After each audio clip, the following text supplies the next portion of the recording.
What do you even need it for, Mom? You can barely get up the stairs on your own anymore. Those words pierced me like a rusty knife, leaving a wound that still bleeds whenever I remember them. Today, I'm going to tell you something I never thought I would. And if, for just a second, you feel like this sounds familiar, I only ask that you hit the like button and subscribe. It will help me to keep unburdening myself. My name is Helen Miller. I'm 73 years old. And until 3 months ago, I believed I had raised a son who loved me. I lived in a small apartment in Boston's Back Bay, surrounded by yellowed photographs that told the story of a family I thought was happy. The walls were covered in memories. Aaron's high school graduation, his wedding to Brenda, the birth of my granddaughter Maya. It was a Tuesday morning.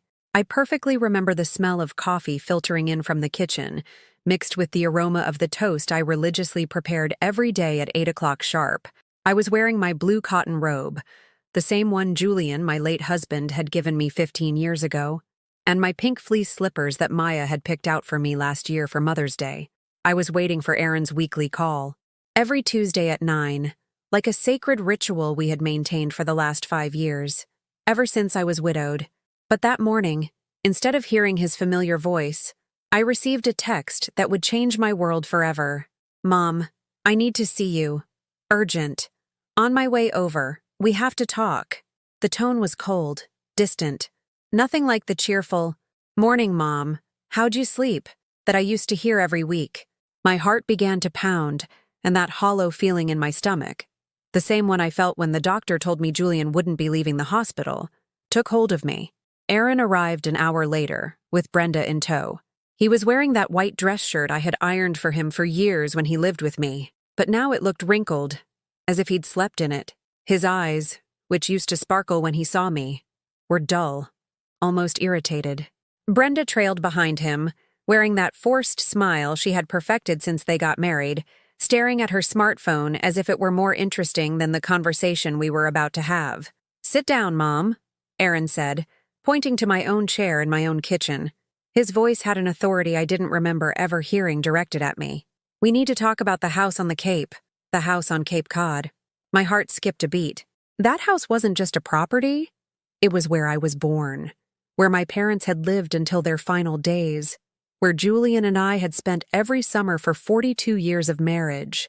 It was where I had buried my husband's ashes in the small garden, next to the dogwood tree he had planted himself. It was my refuge, my sanctuary, my last piece of happiness in this world. "I sold it," Aaron continued, chewing on a piece of a bagel he'd brought, without looking me in the eye even once. "It's been in my name since Dad died, and you never go there anymore. Besides, we need the money for a fresh start. We'll let you know if we can help you with anything else." The words hung in the air like toxic smoke. "You sold it?" I felt as if my heart had been ripped out with bare hands. That house not only had my name on the papers granting me a life estate, something Aaron seemed to have conveniently forgotten, but it held every beautiful memory I had left of Julian, every moment of peace I had known in my last 5 years as a widow. "You sold it? That house is my entire life," I screamed, getting up from the chair so fast that my coffee cup tipped over, creating a dark stain on the table that spread slowly, just like my despair. "Then start living a new one. You can't stay stuck in the past," he replied with a coldness that chilled me to the bone. It was as if I were talking to a stranger, as if the 73 years I'd spent on this earth, the 45 years I'd dedicated to raising him, meant absolutely nothing. Brenda chuckled, a sharp, dismissive laugh without looking up from her phone. "Oh, you're being so dramatic, Helen. Did you take your anxiety pill today?" In that moment, something inside me broke. It wasn't my heart, that had already been fractured for months by their silent neglect. It was something deeper, more fundamental. It was my faith in family love, my belief that a mother's sacrifices would always be valued, my conviction that I had raised a good and grateful man. I looked around my kitchen, the same one where I had prepared thousands of meals for this family, the pale yellow walls I had painted when I moved here after Julian's death, the refrigerator covered in magnets with photos of Maya, the table where I had helped Aaron with his homework for years. Everything looked the same, but I felt like a stranger in my own home. "I need you to give me the keys," Aaron continued, holding out his hand with a casualness that took my breath away. The new owners want to do the final walkthrough tomorrow. The keys? He was asking me for the keys to the house where I had lived my whole childhood, where my parents were buried nearby, where I had been happy with the love of my life. I stared at that outstretched hand as if it belonged to a stranger. The same hands I had held when he took his first steps down the hallway of that Cape house, the ones I had bandaged when he fell off his bike on summer afternoons, the ones I had applauded when he played his first song on the piano we had saved so hard to buy. "No," I whispered, and my own voice sounded strange, as if it were coming from far away. "I'm not giving you the keys." Aaron sighed with the kind of exasperation he reserved for difficult clients at work. "Mom, don't make this difficult. The sale is done. The papers are signed. It's just a formality." But I knew that wasn't true. I had worked for 30 years as an accountant for a small import company downtown. I knew how to read contracts. I knew about inheritance. I knew about rights. That house had been bought by my parents in 1962, and when they passed, I inherited it with a life estate clause that gave me the right to live in it until my death. Julian and I had added Aaron as a future beneficiary, but we had never waived my residency rights. "Did you sign for me?" I asked, feeling the blood run cold in my veins. "Don't be dramatic. I've had power of attorney since Dad died, to help you with the tricky paperwork. Don't you remember?" Brenda chimed in from the couch, still scrolling on her phone. "Poor thing. She's starting to forget things. Poor thing." As if I were a senile old woman who couldn't remember what she'd had for breakfast. I was 73, not 93. My mind was perfectly clear, and I remembered very well that the power of attorney was limited, only for basic banking and paying bills, never for selling property. I went to my bedroom without a word. I needed to check my papers.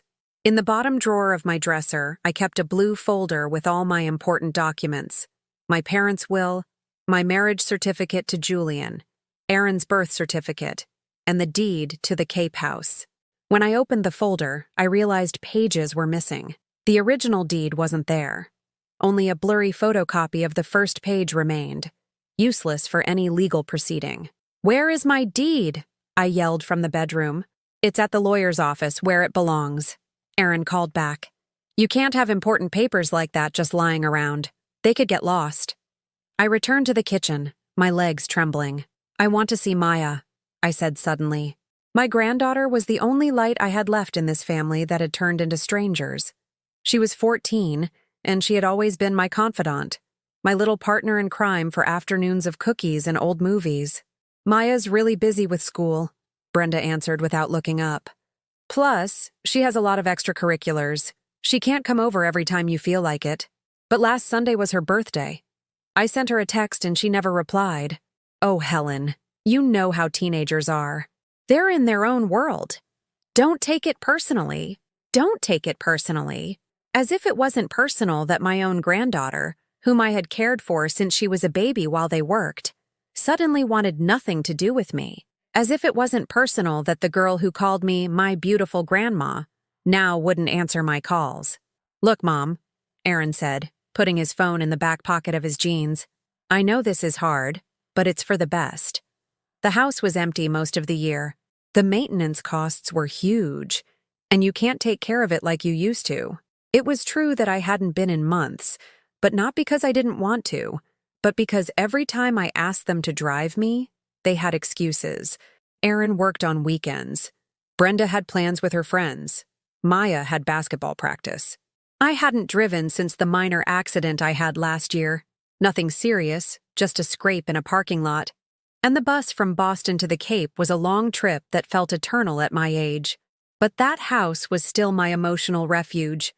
Every night before I slept, I would close my eyes and mentally transport myself to that deck overlooking the ocean where Julian and I drank coffee at sunrise.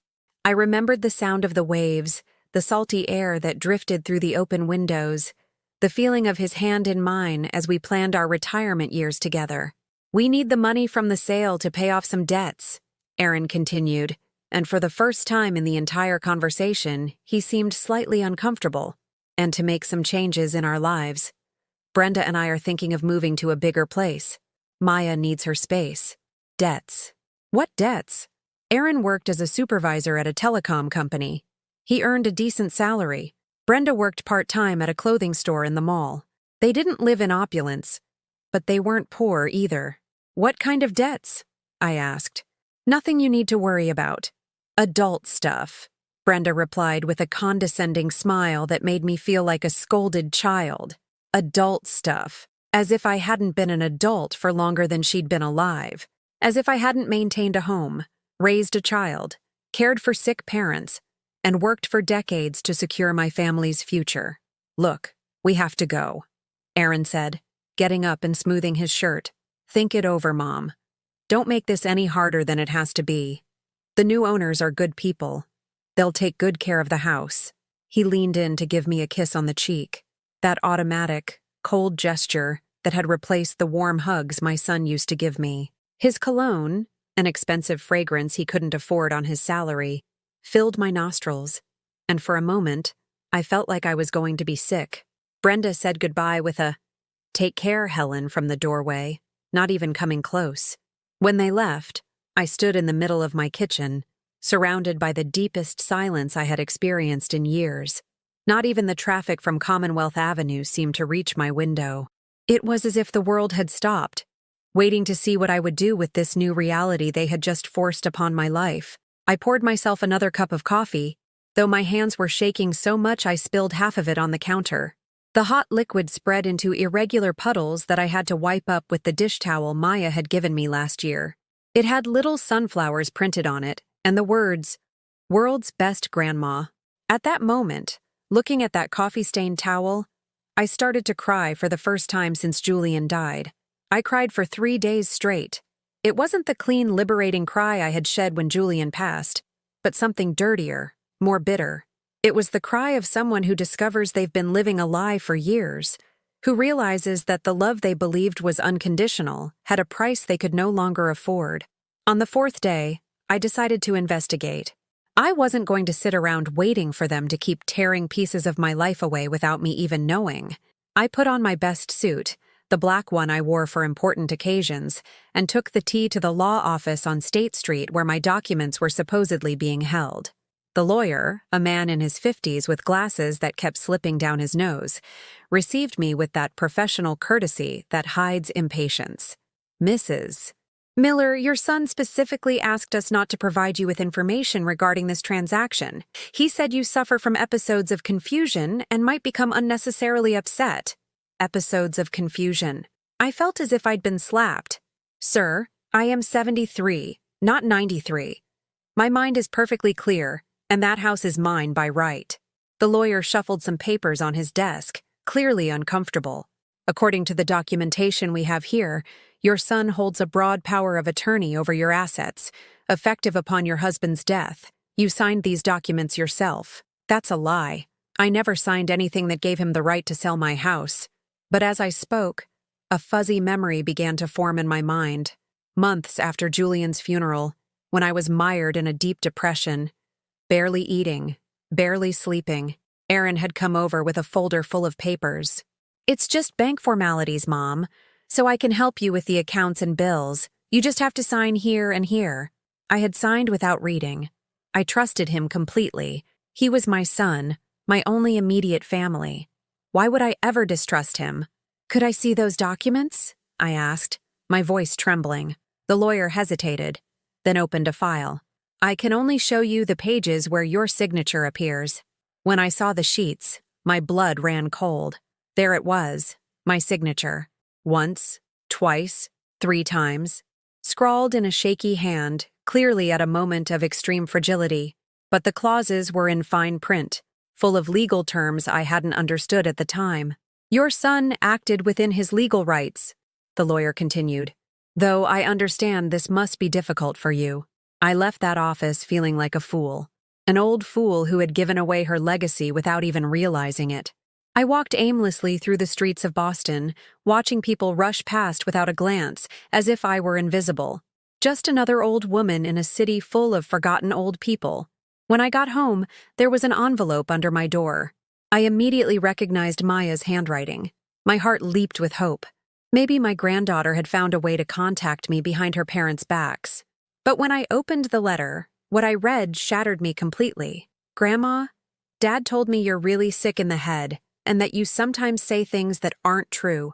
He says that's why you made up that story about him selling your house. He says you're just jealous because we're happy and you're all alone. I don't know what to think. I used to believe you'd never lie to me, but Dad says that sometimes old people get confused and see things that aren't there. I'm so sad. I think I need some time to think. I love you, but I don't know if I can trust you right now. Maya. The letter fell from my hands as if it were on fire. Aaron hadn't just stolen my house. He was poisoning my granddaughter's mind against me. He was telling her I was a liar, a senile old woman who invented stories out of spite. That night, I couldn't sleep. I sat in my living room armchair, staring at the family photos on the walls. In one of them, the four of us were on the beach at the Cape last summer. Maya was wearing a pink t-shirt I had bought her, and she was hugging me with that genuine smile that lit up her whole face. Aaron had his arm around my shoulders, smiling too. Brenda was taking the picture. When had it all started to change? When did my son stop seeing me as his mother and start seeing me as an obstacle? When had he decided that my death would be more convenient than my life? The next day, Tuesday, I didn't get my weekly call. I waited until 10:30, then 11. Finally, at noon, I sent him a text. Aaron, are you okay? You didn't call. His reply came 2 hours later. I'm busy. We'll talk when you have something sensible to say. Something sensible to say. As if demanding my rights to my own home was insanity. As if asking why I had been lied to was an overreaction. That afternoon, I went to Quincy Market, where I used to buy special ingredients when I wanted to cook something nice for the family. I was walking between the stalls, seeing the cured meats, aromatic cheeses, and glistening olives, when I overheard a conversation that caught my attention. Yeah, man, as soon as the old lady kicks the bucket, we're selling everything and moving down the coast, said a voice that sounded familiar. I turned around slowly and saw Brenda on the phone next to a seafood stall. Her back was to me, but I recognized her red jacket and the way she gestured as she talked. No, it won't be long. My father-in-law already had her under control. He made her sign everything when she was depressed over her husband's death. Now we just have to wait. In the meantime, we already have access to the savings account, and we sold the beach house. That'll keep us going. I stood frozen behind a column, unable to believe what I was hearing. I kept listening as she continued. The old fool didn't even realize what she was signing. Aaron told her they were bank papers, and she signed it all without reading. Now we're just waiting for her to die so we can sell the Boston apartment too. Waiting for me to die. Her own words echoed in my head like a death knell. They hadn't just robbed me, they were wishing for my death to complete their plunder. Of course we love her, Brenda continued with a laugh that sounded demonic. But love doesn't pay the bills, you know? Aaron got into some very shady business, and if we don't pay up soon, they're going to break his legs. Literally. Shady business. Suddenly, it all started to make sense. The mysterious debts, the urgency to sell the house, the sudden coldness towards me. Aaron had gotten into serious trouble, probably with loan sharks or by gambling away money he didn't have, and they had decided my assets were the easiest solution. No, she can't sue us, Brenda went on. We had her sign a power of attorney that gives Aaron total control over everything. And if she gets too difficult, we can always say she has dementia and needs to be in a nursing home. A nursing home. They wanted to put me in an assisted living facility to get full access to my assets. The plan was perfect. First, they steal the beach house. Then they isolate me from Maya. Then they declare me mentally incompetent and lock me away while they take everything I've worked for over 73 years. I ran out of the market, my heart pounding so hard I thought I was going to faint. I got home panting, poured myself a glass of water, and sat down to think. This was a war. A silent war, but a war nonetheless. And until now, I had been losing every battle because I didn't even know I was fighting. That night, I didn't sleep a wink. I sat in the kitchen until dawn, drinking chamomile tea and mentally organizing everything I had discovered. I was not a helpless victim. I was a 73-year-old woman who had survived hardship as a child, who had raised a son mostly on her own while Julian worked double shifts, who had managed a company's finances for 3 decades. If they wanted a war, they would get one. The next day, I called my old boss, Mr. Edwards, who was now 82, but still the sharpest man I knew. We had stayed in touch after my retirement, and I knew I could trust him. "Helen, my dear," he said in that gravelly voice Tobacco had left him with, "it's good to hear from you. How are you?" I told him everything, from the sale of the house to the conversation I had overheard at the market. Mr. Edwards listened without interrupting, occasionally making those guttural sounds that meant he was processing information.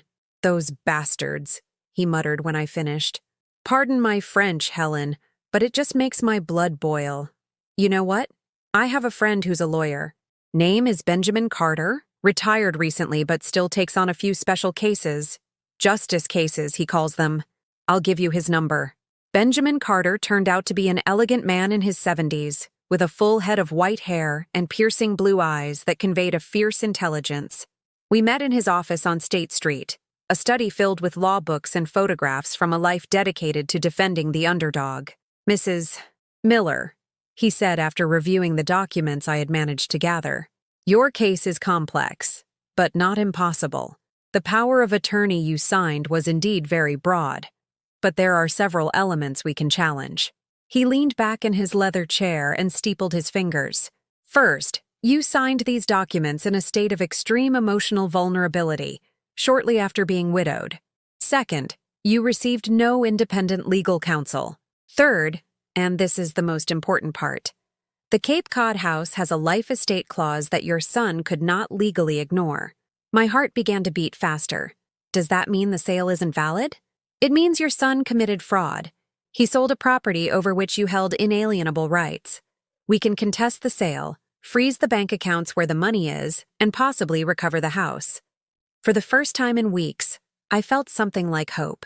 How long would it take? With a bit of luck and the right evidence, we could have an injunction within a week. Your son isn't expecting you to fight back. That's going to be our advantage. I left that office feeling like a different person. I was no longer the helpless old woman crying in her kitchen. I was a woman with a plan. But before taking legal action, I needed more information. That afternoon, I went to the bank where Aaron and I had held joint accounts for years. I told the teller I wanted to review the recent activity on my savings account. "I'm sorry, Mrs. Miller," the young woman said, about 25 with a practiced smile, "but your son requested that we not give you access to the account information. He says you're going through a period of confusion and might misinterpret the transactions." The same story again.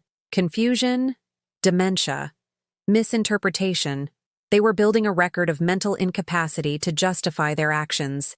"Young lady," I said with all the authority I could muster, "I am the primary holder of that account. I have been a customer of this bank for over 20 years.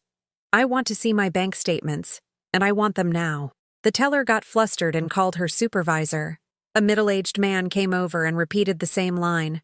"Your son has legal authority over your accounts, ma'am. He's acting in your best interest." "My best interest," I repeated. "And what exactly would my best interest be? To have everything I've worked for my entire life stolen from me?"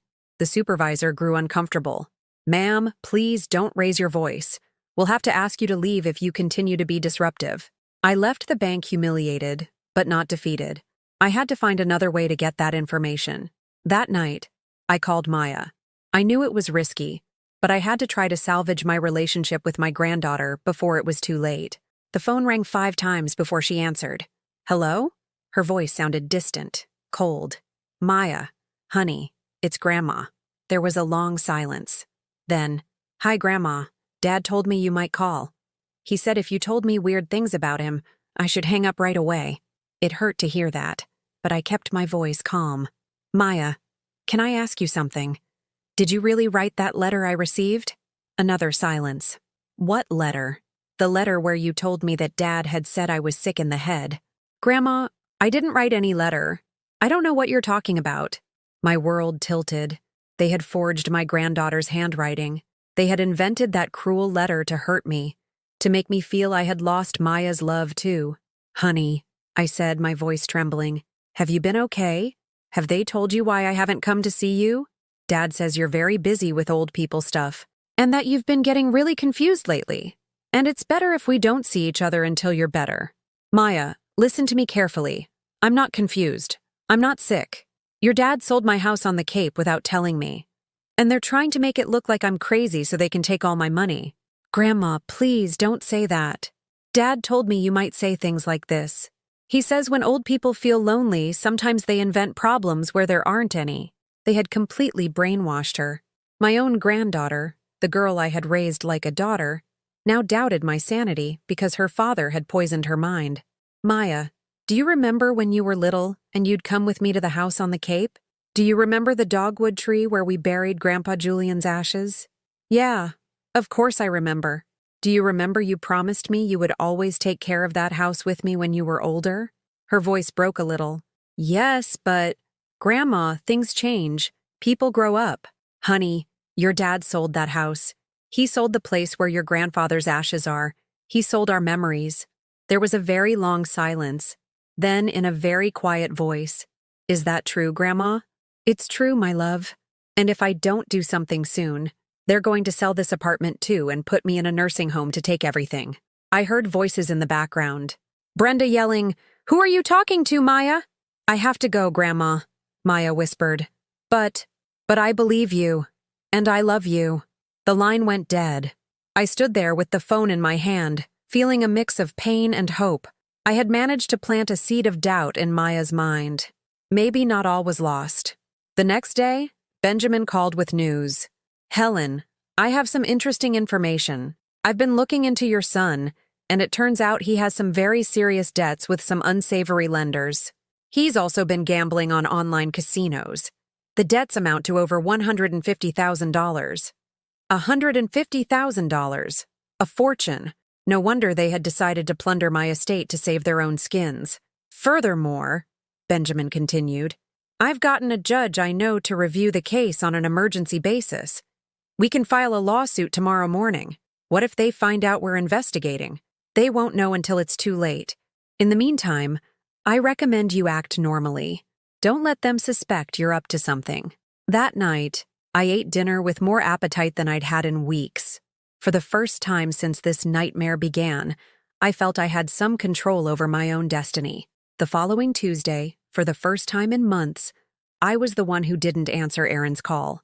I let the phone ring while I calmly ate my coffee and toast, savoring every bite as if it were the most delicious meal in the world. 5 minutes later, he called again.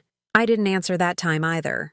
At 11 in the morning, I was at the courthouse with Benjamin, filing a lawsuit for fraud, misappropriation of assets, and breach of trust against my own son. The judge, a woman in her 50s with a stern but fair gaze, reviewed the documents carefully. "Mrs. Miller," she said, "this is very serious. Are you absolutely sure you want to proceed? Once we file this suit, there's no going back. Your son could face criminal charges." "I'm sure, Your Honor. My son stole from me. There's no other way to put it." The judge nodded. "Very well. I am issuing an immediate injunction. All bank accounts related to the sale of the property will be frozen, and the transfer will be temporarily suspended until this case is resolved." I walked out of the courthouse feeling 10 feet tall. After months of feeling invisible and powerless, I had finally taken concrete action. Benjamin invited me to lunch at a small restaurant near the courthouse. "Helen," he said as he cut his roast lamb, "I want you to understand something. Your son is going to react badly when he finds out. Very badly. They will try every strategy to discredit you.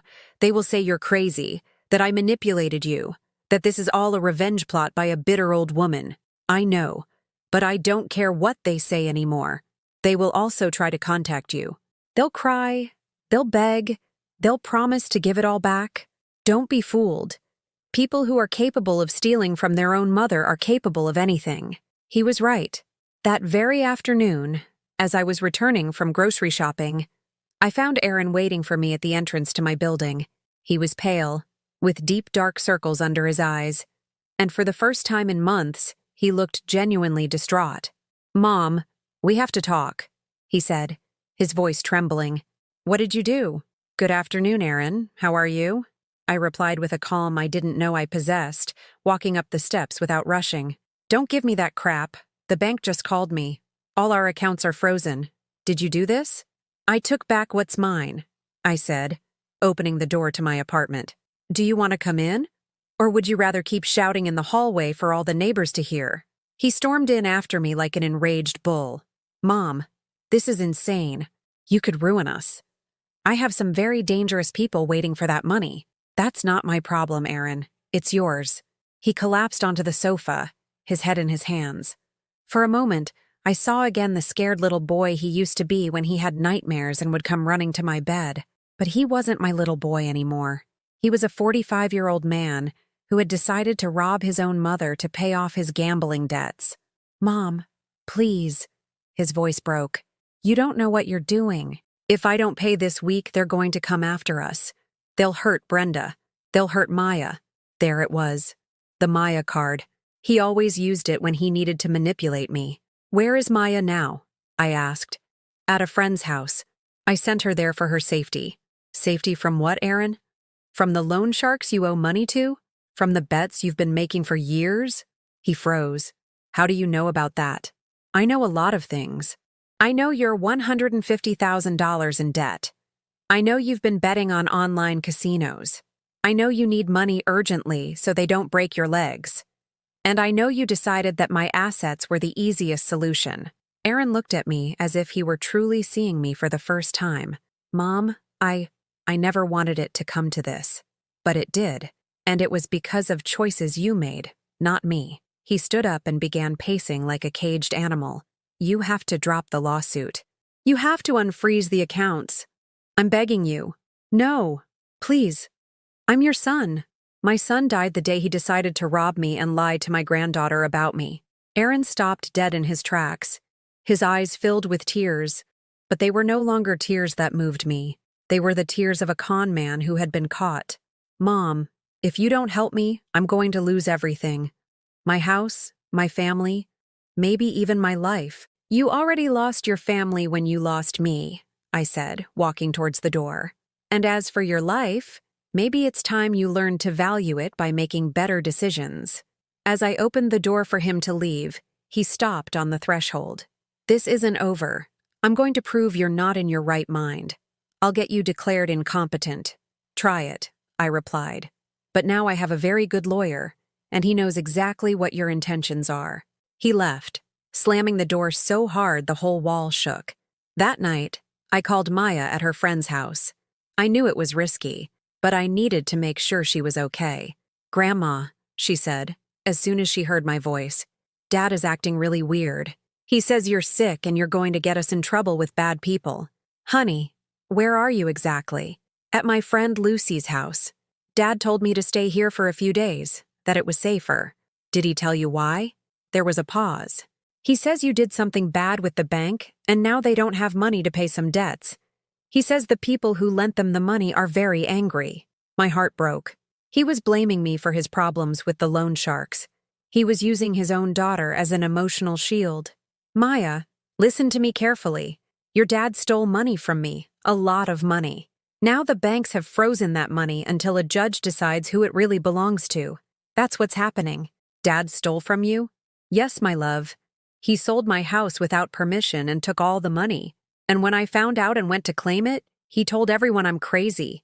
I heard sobbing on the other end of the line. Grandma, I'm scared. Dad is so on edge and Mom won't stop crying. And some men came to the house asking for money. What men? I didn't know them. They were really big and had tattoos. They told Dad he had one more week and if he didn't pay, there would be serious problems. The loan sharks were already applying pressure. Aaron hadn't been exaggerating that part of the story. Maya, I want you to know something very important. No matter what happens, you are safe. Your dad's problems have nothing to do with you, and I will always protect you. Can I come see you? It's not safe right now, honey. But this will be over soon, I promise. After hanging up, I stayed awake all night, thinking.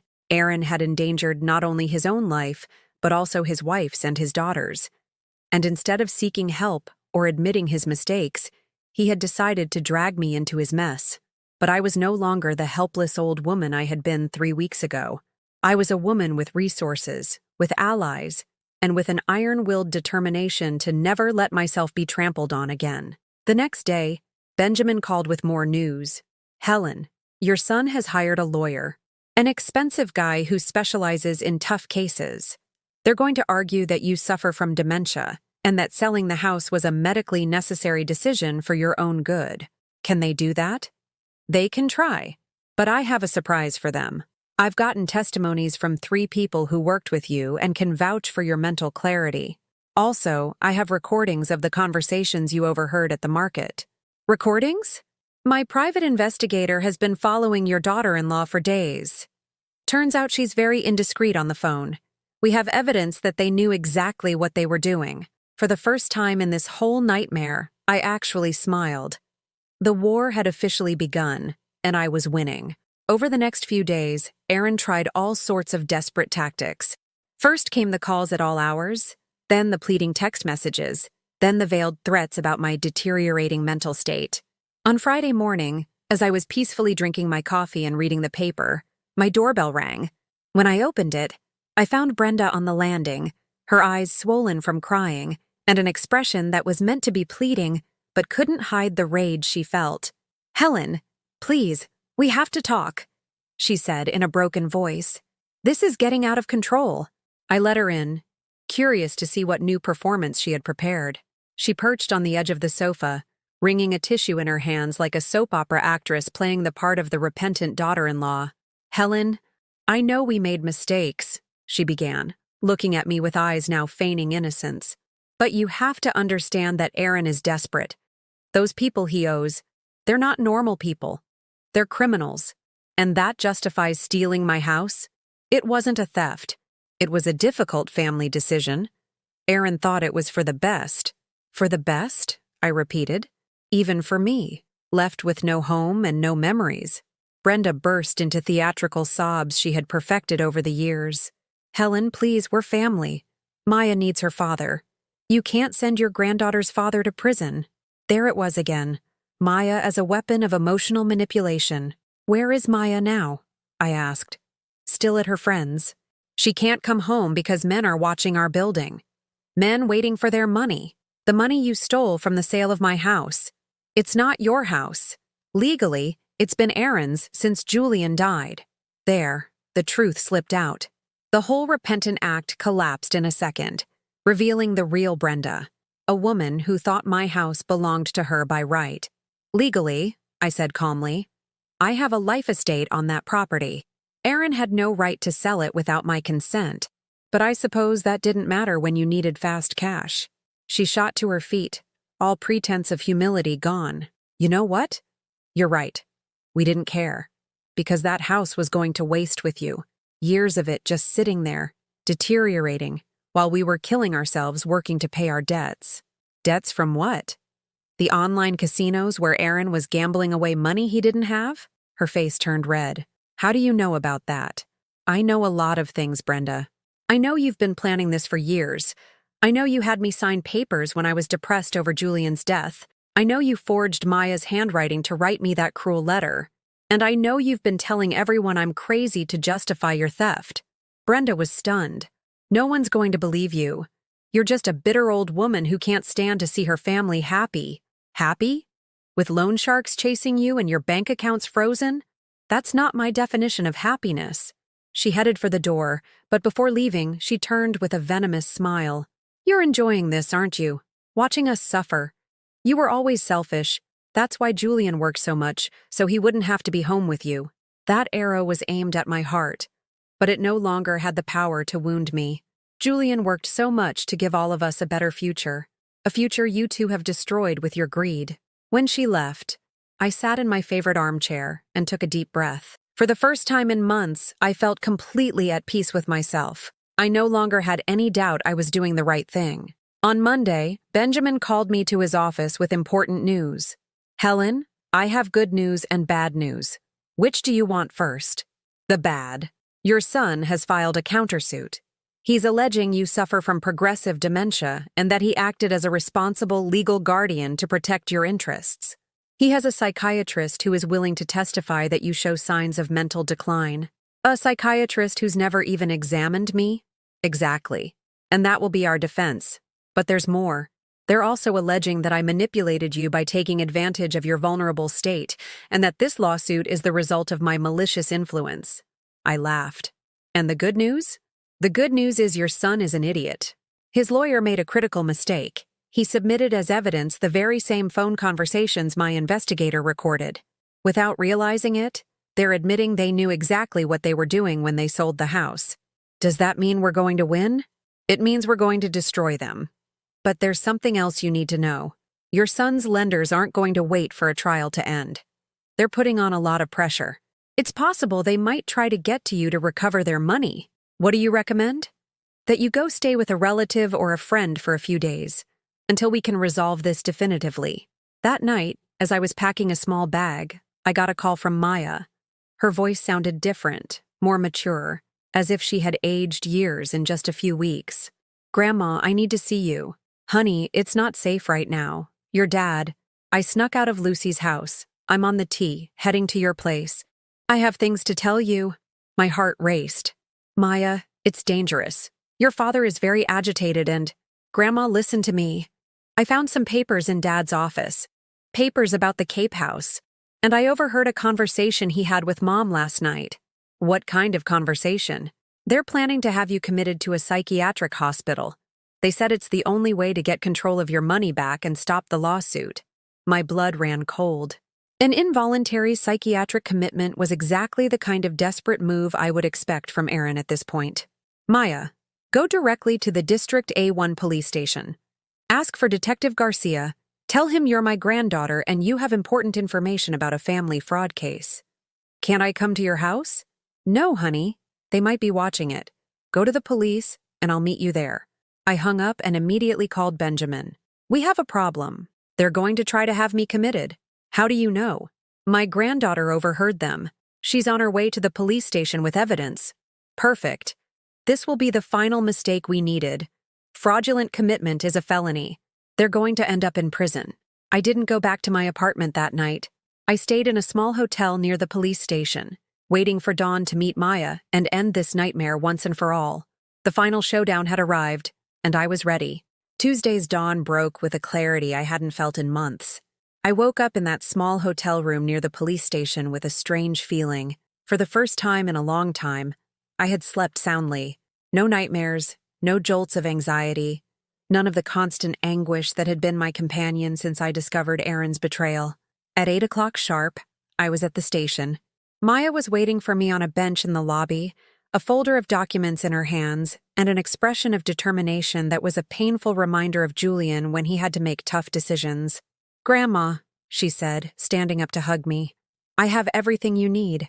Detective Garcia, a man in his 40s with an air of calm efficiency, met us in his office. Maya spread the papers on his desk with the gravity of an adult. "I found these in Dad's desk," she explained, pointing to a series of documents. "It's correspondence with a private psychiatrist. They were paying him to prepare a medical report declaring my grandma mentally incompetent." The detective examined the papers with growing interest. "A psychiatrist who never examined her?" "Exactly," I confirmed. "I have never had any contact with that doctor." "And there's more," Maya continued, her voice trembling slightly but holding firm. "Last night I heard Dad on the phone with Mom.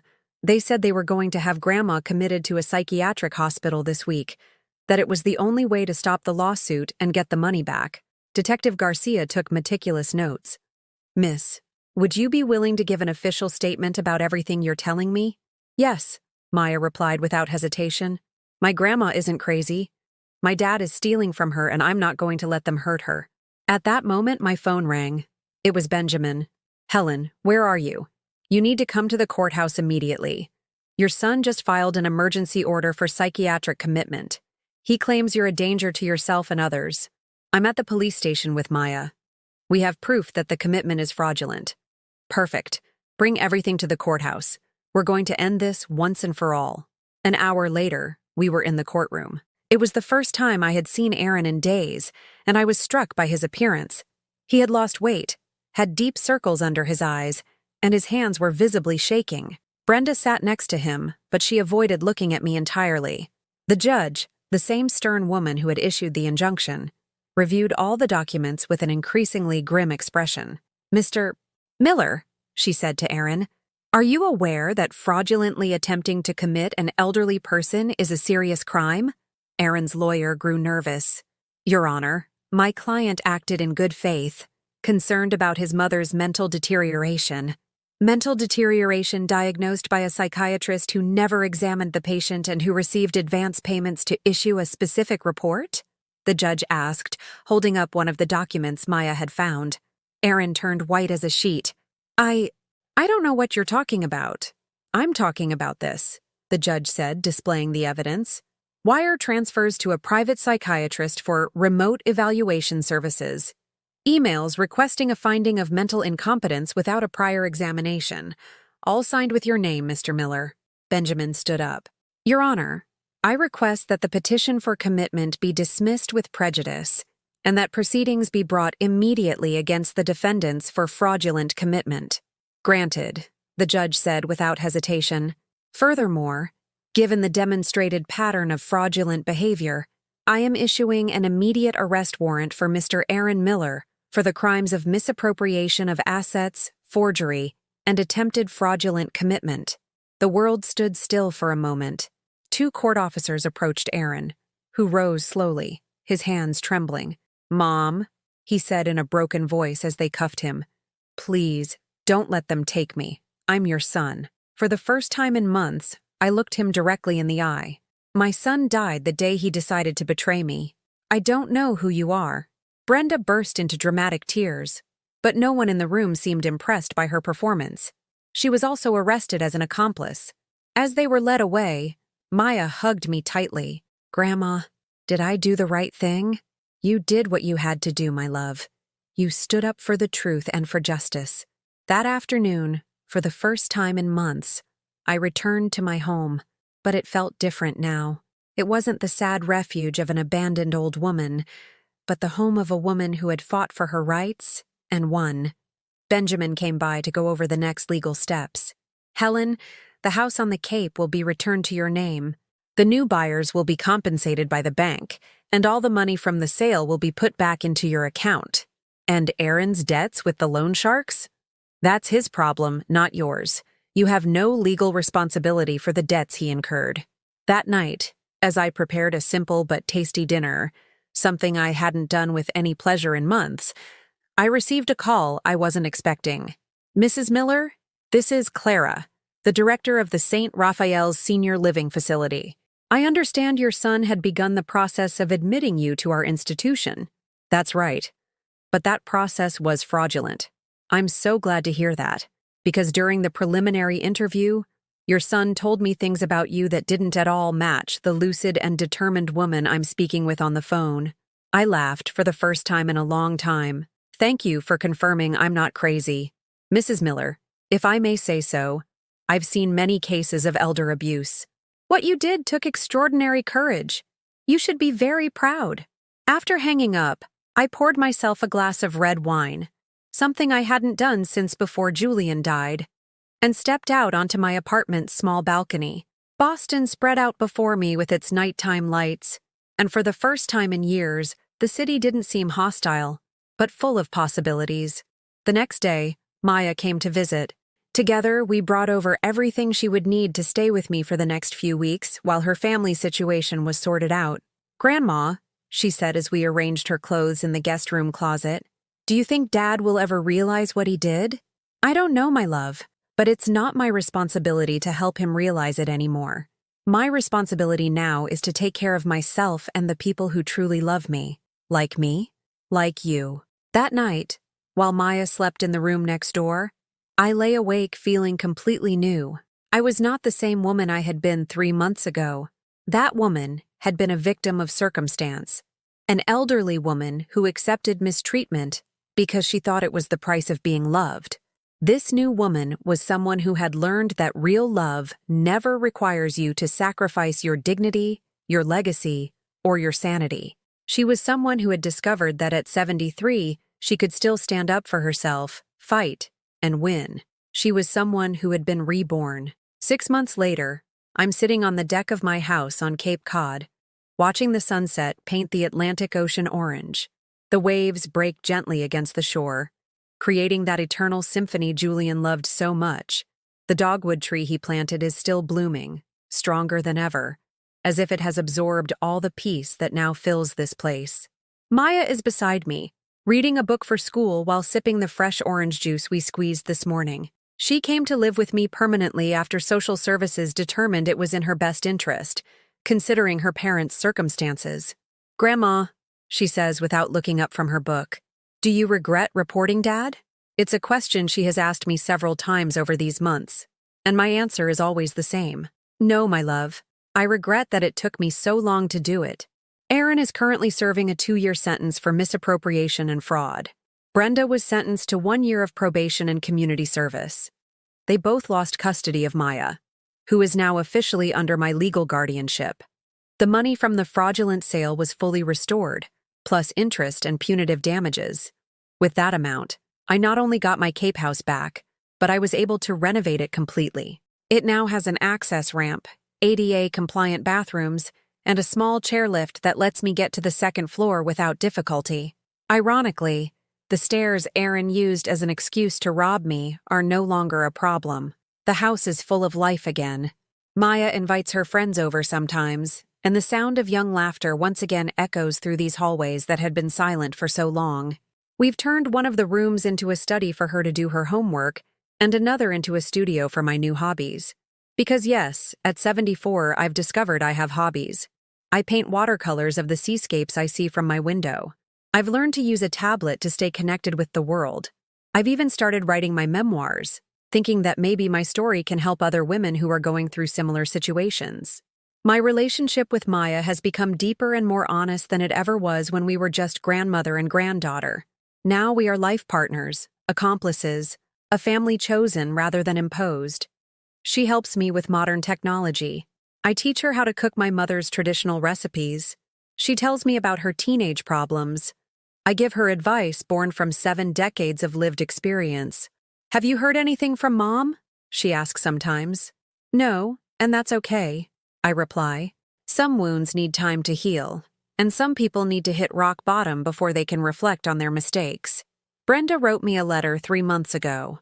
A long letter full of apologies and explanations about how the debts had made them desperate, about how they never really wanted to hurt me, about how she hoped we could be a family again. I read it once and put it in a drawer without replying.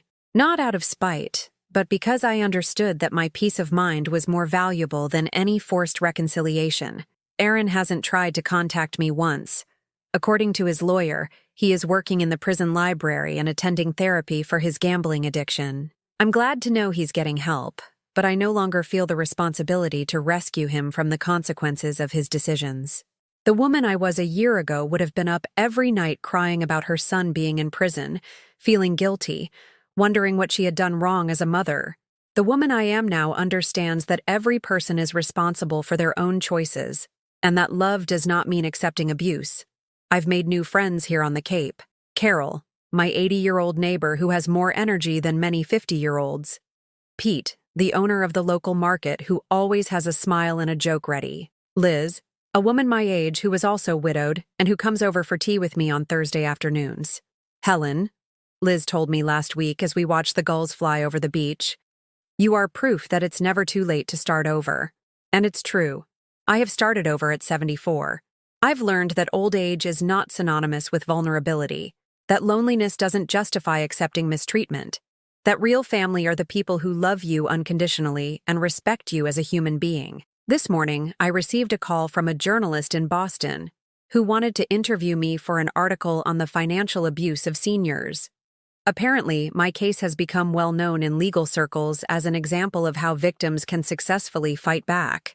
"Mrs. Miller," she said, "your story is inspiring many older women to report similar situations. What would you say to a woman who is going through what you went through?" "I would tell her that she is not alone," I answered. "That being older doesn't mean being helpless. That she deserves respect, dignity, and true love, and that it is never, ever too late to fight for what is right." When I hung up the phone, Maya hugged me. "I'm proud of you, Grandma. You're my hero. My hero." A word I never thought anyone would use to describe me.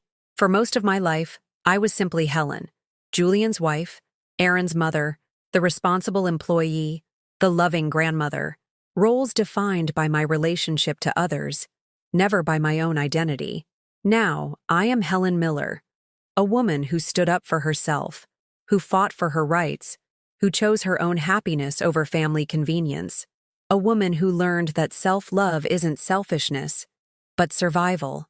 The sun is setting completely now, creating a golden path on the water that stretches to the horizon. Maya has already gone inside to start dinner, and I stay out for a few more minutes, enjoying this tranquility that cost me so much to win. I close my eyes and feel the sea breeze on my face. I can feel Julian's presence in the wind, not as a ghost tying me to the past, but as a blessing that accompanies me toward the future. He would be proud of the woman I've become, because in the end, this story isn't about a son's betrayal or a daughter-in-law's cruelty. It's about a woman who found her strength in the darkest moment of her life. It's about discovering that true freedom isn't having a lot of money or a perfect family, but the ability to look at yourself in the mirror and feel respect for the person you see reflected there. Tonight, when I look in the mirror before I go to sleep, I will see a free woman, a woman who chose dignity over false peace, justice over convenience, self-respect over the fear of loneliness. And that, after 74 years in this world, is the most valuable gift I have ever given myself. Have you ever experienced a similar situation, or do you know someone who has? Tell me about your experience in the comments. If this story touched your heart, please leave a like and subscribe to the channel so this message can reach someone who needs to hear it.